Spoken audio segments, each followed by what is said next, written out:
오늘 기준으로 한 1,300만 원 정도 됩니다. 오, 2배 이상 늘었네요. 2배 이상 늘었는데 뭐 사실 그래서 여기서 터질지 안 터질지는 모르지만 이 신용 잔고가 건드려진다면 지수가 한번 급하게 빠질 가능성이 있어요.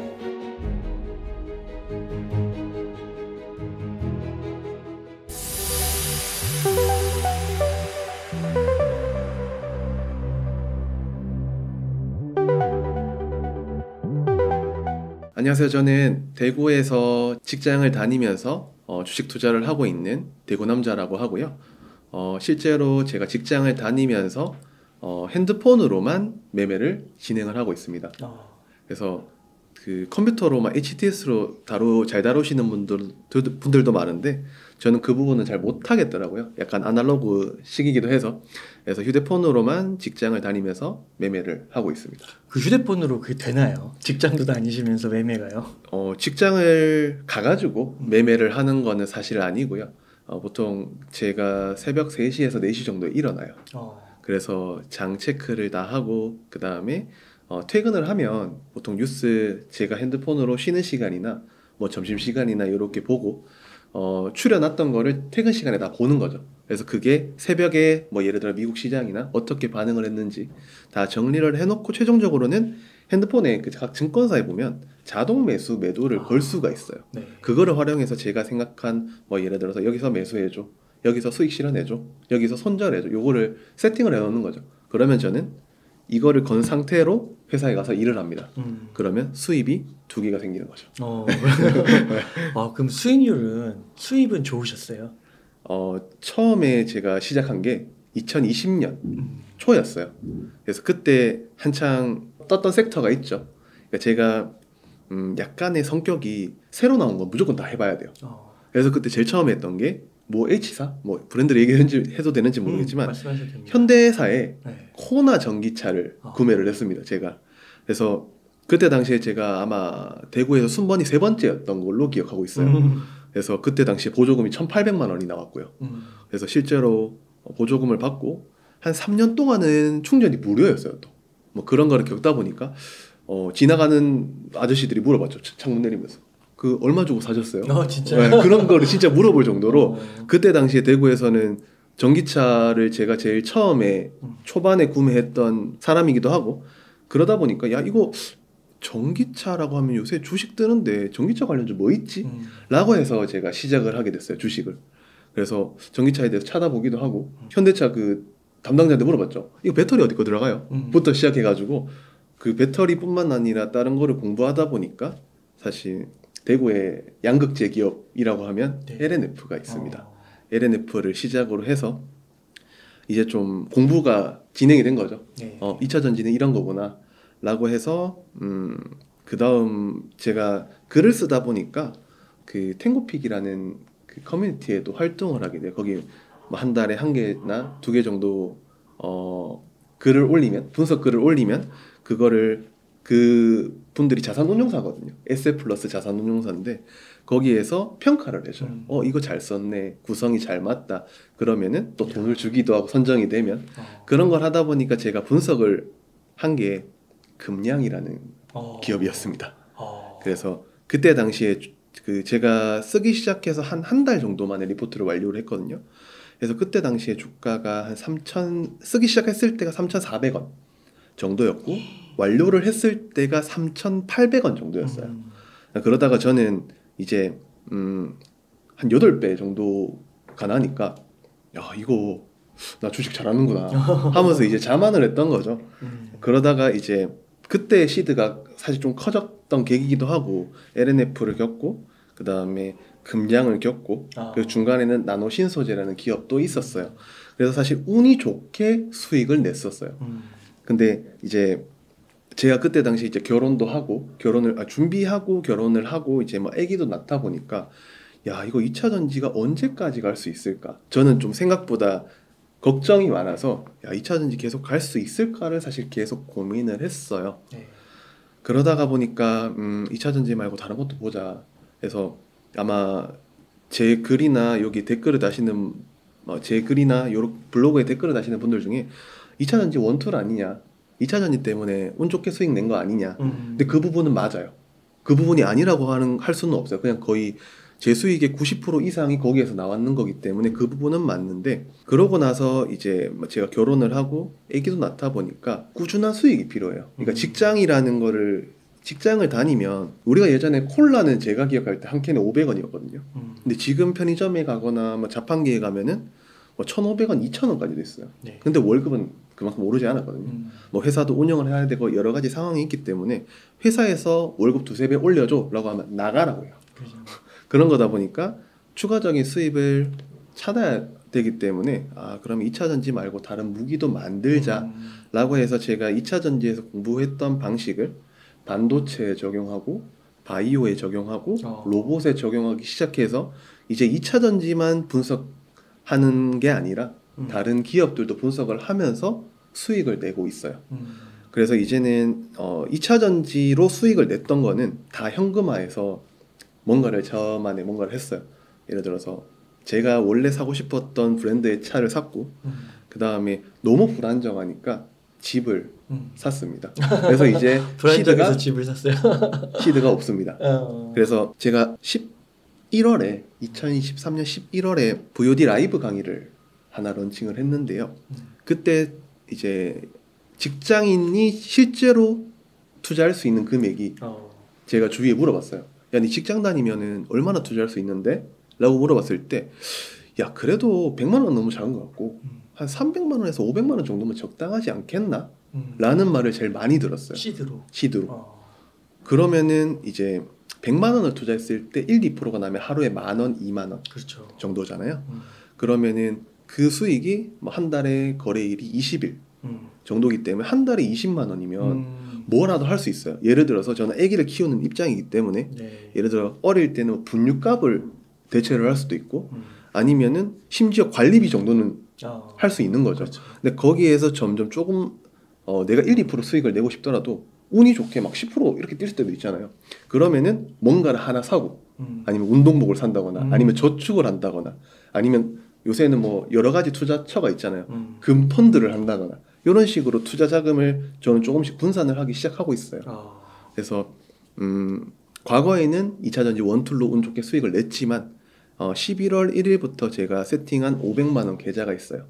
그거는 지금 이제 11월 1일부터 온 날짜가 2024년 4월 12일이거든요. 오늘 기준으로 한 1,300만 원 정도 됩니다. 오, 2배 이상 늘었네요. 2배 이상 늘었는데 뭐 사실 미수는 안 쓰고요. 신용을 조금 써서 레버리지를 써서 투자를 하는데 이제는 분산을 하기 시작하는 거죠. 내가 만약에 오늘 5만 원을 수익을 냈어요. 그러면 3만 원은 중장기 투자로 넘기는 거죠.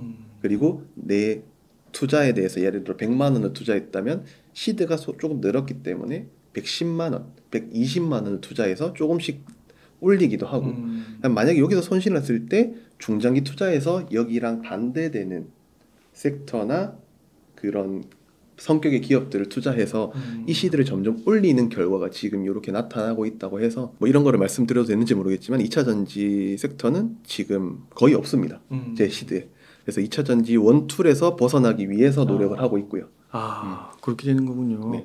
그러니까 500만 원이면은 진짜 사실 누구나 한번 도전해 볼 만한 것 같고 여기서는 뭐 신용을 좀 쓰더라도 사실 이거 다 잃어도 또 몇 개월 열심히 일하면 되는 거잖아요. 네, 맞습니다. 그래서 뭐 나쁜 거 같진 않아 보이는데요. 네. 제가 생각이 많다고 했잖아요. 그래서 제 자녀가 이제 3살이에요. 그러면 공부도 힘들 것 같고 제가 머리가 내신이 거의 다 9등급이었어요. 그랬어요? 다 9등급이었기 때문에 공부를 못해요. 9등급이면 잘하는 거 아니에요? 아닌가요? 거꾸로 된 건가요? 거꾸로 된 거죠. 찍으면 그냥 9등급이라고 생각하시면 돼요. 그래서 우연찮게 뭐 4년제 대학을 뭐 운동 쪽으로 가긴 했는데 그 부분보다는 만약에 자녀가 공부를 못했을 때 뭐를 해서 먹고 살 수 있을까? 라고 하면은 저는 친구들도 투자를 하는 친구들이 있어요. 그래서 얘기를 했거든요. 그래서 결론이 나왔어요. 100만 원씩 3번을 줘서 저거를 0으로 만들려고 해보자. 그러면 이게 아마 매매를 많이 해보시는 분들은 알 거예요. 호가창이나 아니면 이렇게 되면은 떨어질 확률이 높겠네, 올라갈 확률이 높겠네 라는 감이 생기게 돼요. 근데 아마 많은 분들이 아시겠지만 레버리지를 쓰지 않는 이상 100만 원을 0으로 만들기는 쉽지 않거든요. 그게 급등주든 작전주든 테마주든 영어로 만드는 건 쉽지 않아요. 근데 거기에서 경험을 해보고 그 다음에 공부를 시작하는 거죠. 그러면 내가 실제로 호가창이나 여러 가지 차트를 봤던 거를 공부를 접목하게 되면 확률이 올라가요. 그래서 제가 투자하는 방법은 생각이 많으니까 그 생각 많은 걸 활용을 해요. 네. 뉴스를 하나 읽으면 이 뉴스에서는 왜 이렇게 제목을 뽑았지? 그리고 그 우리가 어떤 사람이 특징이 있어요. 이 사람은 그런데라는 단어를 많이 쓰고 왜라는 말을 많이 쓰는 그런 뉴스 기자마다 특징이 있어요. 네.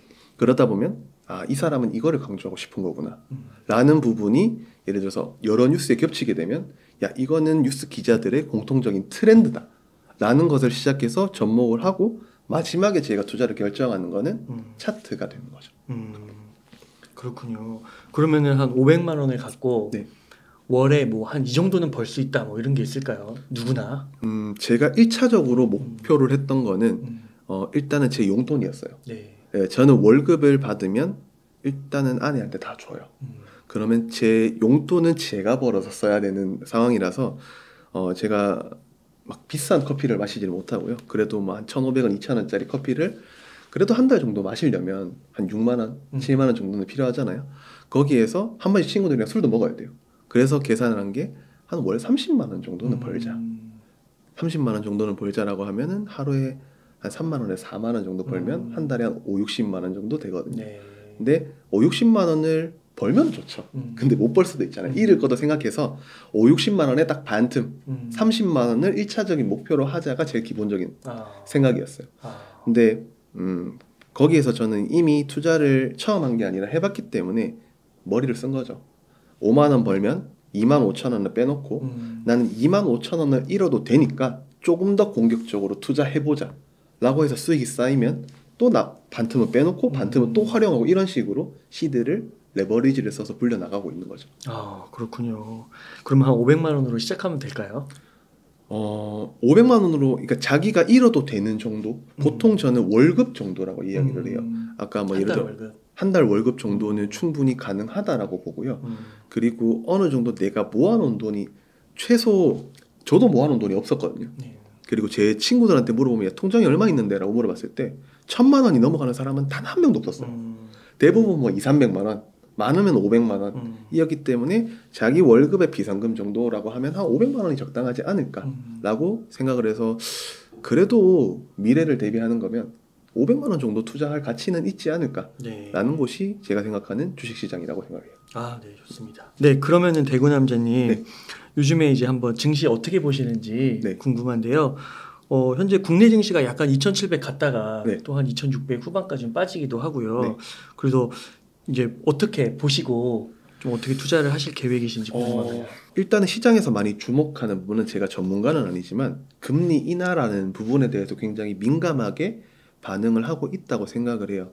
근데 아무리 금리 인하고 경제 상황이 안 좋고라고 해도 사람이 사는 지역이거든요. 사람이 살아가면서 하는 경제 활동에 나오는 결과라고 생각을 하기 때문에 근데 제가 조금 부담스럽다고 생각하는 부분은 있어요. 그게 뭐냐면 신용장고라는 거를 저는 매일 봐요. 그러니까 신용은 어떻게 보면 제가 레버리지를 써서 투자를 한다고 했잖아요. 레버리지 아니면 신용은 곧 욕심이다라고 생각하기 때문에 제가 생각하는 욕심의 좀 위험한 신호는 한 18조가 넘어가는 순간부터 그리고 이거는 진짜 너무 욕심 부리는 거 아니야? 라고 했을 때는 저는 19조 초반에서 20조 정도라고 생각을 해요. 근데 지금 제가 오늘 받는 기준으로 신용장고가 19조 3천억이거든요. 위험한 수준이네요. 그러면은 일단은 욕심이 많이 끼어 있는 시장이에요. 근데 여기서 내려갈지 오를지는 아무도 몰라요. 왜냐하면은 모든 사람은 욕심이 많아요. 대부분의 사람은. 그래서 여기서 터질지 안 터질지는 모르지만 이 신용장고가 건드려진다면 지수가 한번 급하게 빠질 가능성이 있어요. 그러니까 왜냐하면 지금 시장이 급하게 오르잖아요. 그러면 하나를 생각해 보는 거죠. 저는 예시를 드는 걸 좋아해서 우리가 가파른 산을 올라가요. 그러면 어느 정도 내 목표치에 도달했으면 우리는 어떤 걸 하죠? 보통은 휴식을 취하거나 살짝은 그러니까 이 첫 번째 정상이 있어요. 목표치가. 그러면 한 가지를 결정하는 거죠. 쉬거나 아니면 다시 그 목표치를 찍었으니까 내려가거나. 그러면 저는 지금은 쉬거나 내려가는 상황이 있지 올라갈 가능성보다는 쉬거나 내려갈 가능성이 조금 높지 않을까. 그게 어디까지 내려갈지는 모르지만 말이죠. 그렇게 생각을 해서 시장이 더 올라가는 거는 가능해요. 근데 올라갈 확률보다는 내려갈 확률이 조금 더 높지 않을까라고 예상은 하고 있는 거죠. 네. 그렇게 해서 투자를 대비하는 거예요. 그러니까 보통 대부분 사람들이 올라가는 거에만 생각을 하고 투자를 하는데요. 내려갈 것도 생각을 하고 투자를 하면은 내가 100만 원을 투자할 거 지금은 조금 위험하니까 투자를 안 하는 게 아니라 50만 원만 투자를 하자.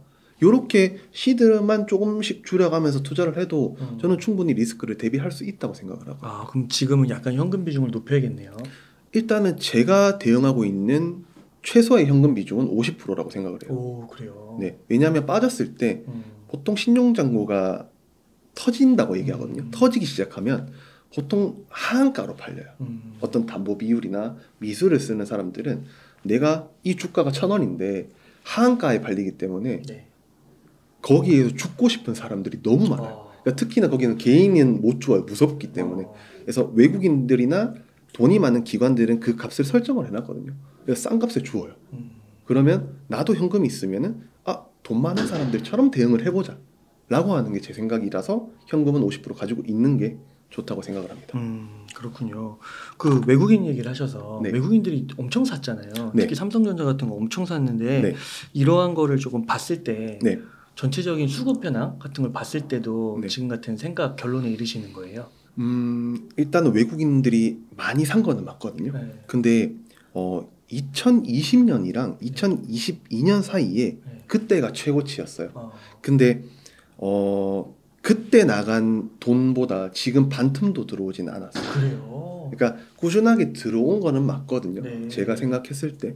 근데 과거에 삼성전자가 96,800원이 맞아요. 고점으로 기억하고 있는데 그때 당시만큼 외국인이 많이 들어오지는 않았어요. 단 꾸준하게 들어왔죠. 네. 그 부분 때문에 긍정적인 부분을 생각하시는 분도 있는데 저는 워낙 리스크를 계속 생각하는 사람인지라 지금은 나는 내가 틀렸다 하더라도 조금 조심스럽게 매매하는 게 내심적으로 안전할 것 같다 라고 생각을 해서 저는 그렇게 대응을 하고 있는데 많은 사람들이 돈을 벌면 욕심이 생겨요. 그러니까 제가 만약에 저는 욕심이 없는 사람이에요 라고 얘기를 하는데 돈을 벌면 욕심이 생기거든요. 왜냐하면 내가 예를 들어서 제네시스를 사고 싶었는데 돈이 조금 더 생기니까 벤츠 사도 될 것 같은데 그러다 보니까 야, 나 젊은데 포르쉐 가자. 약간 이런 식으로 욕심이 생길 수 있단 말이에요. 그래서 저는 지금 제가 그 욕심이 생겼어요. 최근에. 그래서 저는 제 자신을 너무나 조금씩 알아가고 있기 때문에 지금은 조심하자. 이러다가 제가 맞은 적이 좀 많아요. 손실을 났을 때 항상 이렇게 신이 났을 때 두드려 맞은 기억이 있기 때문에 저는 지금 제 개인적인 생각에서 조심을 하고 있는 상황이라서 증시가 여기서 더 간다, 덜 간다는 잘 모르겠습니다. 사실. 근데 내가 생각했을 때 위험한다고 했을 때는 한 6개월 이내는 위험 신호가 나오고 하락이 나왔다라는 건 그 저는 데이터만 믿는 거죠. 그렇군요. 네. 그러면 50%는 투자를 하시는 거잖아요. 네. 그러면은 좀 뭘 좋게 보세요? 일단은 제가 안 좋게 보는 섹터를 먼저 말씀을 드려야 될 것 같은데 어떤 행사가 있어요. 우리가 예를 들어서 대구는 뭐 치맥 파티 페스티벌이 있거든요. 거기에서는 가면은 치킨이 비싸요. 네. 우리가 예를 들어 2만 원 주고 치킨을 먹었다면은 거기는 2만 원 정도의 퀄리티도 안 나오는데 거의 좀 말라 비틀어지고 치킨이 좀 작기도 한데 비싸요. 그러면 우리가 어떤 시장에서 중요하다고 생각하는 일정이 있잖아요.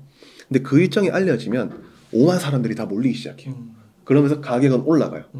근데 우리는 이제 많은 사람들은 야, 일정이 시작하고 결과가 나오고 나서 그때 팔아야지 라고 생각을 해요. 근데 저 같은 사람들이 많아졌어요. 저건 똑똑하진 않지만 눈치가 있는 사람들이 점점 늘어나기 시작해서 일정 전에 대부분 매도를 합니다. 그러면 제가 생각하는 최근에 큰 이슈였던 거는 보통 3월에 개강을 하잖아요. 대학교가. 그럼 그때부터 학회가 시작돼요. 그래서 최근에 있었던 게 AACR 2024라고 하는 미국 암학회가 있었어요. 그래서 바이오 기업들이 굉장히 많이 올랐어요. 실제로 저도 바이오 관련 기업에 투자를 했고 근데 바이오는 사실 위험하다라는 인식이 아직 많잖아요. 그래서 저는 ETF로 투자를 했어요. 그래서 다른 섹터는 모르겠는데 바이오는 ETF 수익이 굉장히 좋습니다. 다른 섹터 대비해서. 그래서 한 20% 정도의 수익을 냈고요. 근데 그때 매도한 시점이 일정이 나오기 마지막 슈팅 지점. 야, 이렇게 올라도 돼? 라고 생각되는 지점이 몇 번 있어요. 근데 한국인은 3세판이에요. 한 번은 와, 이렇게 잘 가네? 라고 하고, 한 번은 또 가네? 라고 생각하고, 마지막은 와, 또 간다고? 이렇게 생각했을 때 저는 비중 확 줄여버립니다. 그게 아마 AACR 전이기 때문에 지금 바이오는 잘 모르겠어요. 지금 사도 돼요라고 아마 많은 분들이 궁금해하시고 바이오가 좋긴 좋아요. 그래서 제가 주식 책을 많이 읽어요. 근데 거기에서 가장 위험한 문장이 있다고 하더라고요. 네. This time is different. 왜 자꾸 과거가 다르다고 생각할까? 똑같을 수도 있잖아. 그러니까 우리는 한 가지에 너무 집중을 하다 보면 한 가지를 놓치게 돼요. 저는 그 중간 지점을 계속 찾으려고 하는 거다 보니까 바이오는 지금 살짝 좀 피했으면 좋겠다 라고 생각을 하고, 좋게 보는 기업은 저는 한국에는 대표적인 기업이 삼성전자잖아요.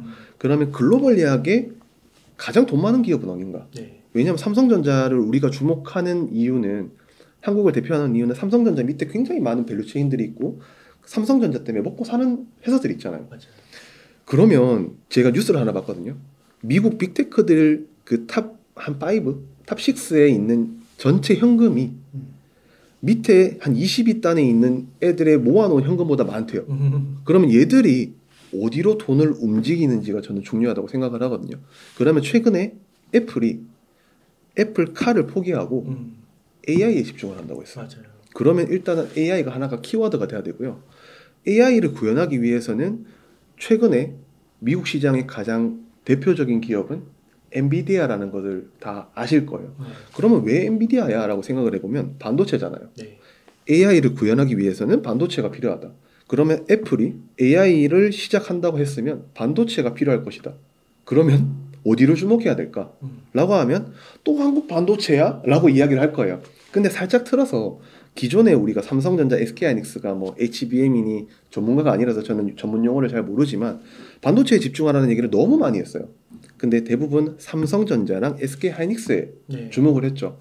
근데 우리가 삼성전자, SK하이닉스가 커가기 위해서는 밑에서 야, 우리 부품 써, 우리 부품 써, 좋은 부품들을 끌어 모아야 돼요. 네. 그러면 이제는 저는 삼성전자가 아니라 SK하이닉스가 아니라 이 밑에서 실제로 얘들이 잘하게 도와주는 기업들을 봐야 된다고 생각을 해요. 뭐 대표적으로 많이 올랐지만 그래도 한미반도체 같은 기업을 찾아야 돼요. 오늘도 많이 오르더라고요. 오늘도 많이 올랐어요. 근데 지금은 제가 조금 위험한 구간이다. 시드를 줄여야 된다라고 얘기했잖아요. 근데 그거를 조금이나마 상쇄를 시켜줄 수 있는 부분이 있어요. 그거는 실적이에요. 네. 그러니까 우리가 고평가라고 이야기를 할 때는 사람들이 대부분 제일 많이 인용하는 게 야, 이 회사는 실적이 안 나오는데 이 밸류가 말이 돼? 라고 이야기를 해요. 그럼 그 부분을 커버해주면 어느 정도 고평가는 받아도 인정을 해준다는 거잖아요.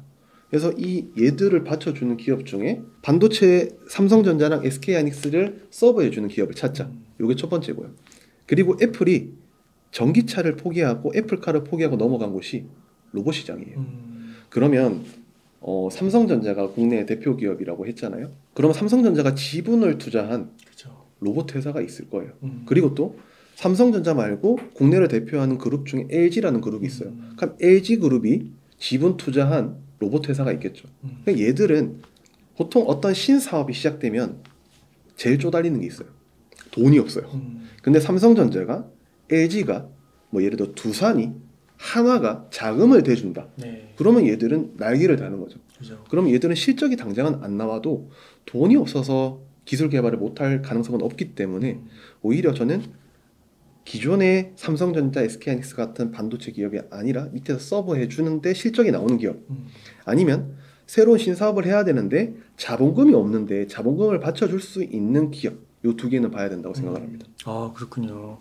그럼 보통은 중소형주를 좀 위주로 보시는 것 같네요. 이게 시드가 커지면 대형주 위주로 가는 게 맞아요. 근데 저는 시드가 작기 때문에 적어도 한 시드가 5천만 원 이하는 중소형주에서 노는 게 맞고요. 시드가 5천만 원 이상 올라가면은 대형주에서 놀아야 돼요. 왜냐하면은 호가를 잡아놓거든요. 아. 내가 1,000만 원치 사야 되는데 시총 1,000억 미만들은 1,000만 원 사면 한 5-6호가를 내가 올려버려요. 그래서 팔 때도 내가 팔려면 5호가를 내려서 팔아야 되거든요. 그런 것 때문에 아마 저는 중소형주 투자를 조금 더 선호를 하는 것 같습니다. 탄력적이고. 네. 아 그렇군요. 그러면 좀 이렇게 중장기적으로 투자하기에는 네. 좀 중소형주는 좀 부담스러운 면이 있잖아요. 네. 어느 정도 기간까지를 보유하세요? 최대? 짧게는 1개월이고요. 그러니까 여러 가지가 있어요. 무기를 여러 개 만들거든요. 1개월짜리, 3개월짜리, 6개월짜리, 1년짜리. 1년까지도 있으세요? 네. 그러니까 1년은 나는 이거 도저히 포기 못 하겠어 라고 생각하는 것들은 1년까지도 생각을 합니다. 중간중간에 빠질 때 야 여기는 너무 싸지 라고 했을 때 추매를 하기도 하고요. 근데 기간이 늘어나는 만큼 투자금은 줄어듭니다. 왜냐면은 그래도 이제 시간이라는 가성비를 저는 굉장히 중요하게 생각을 하거든요.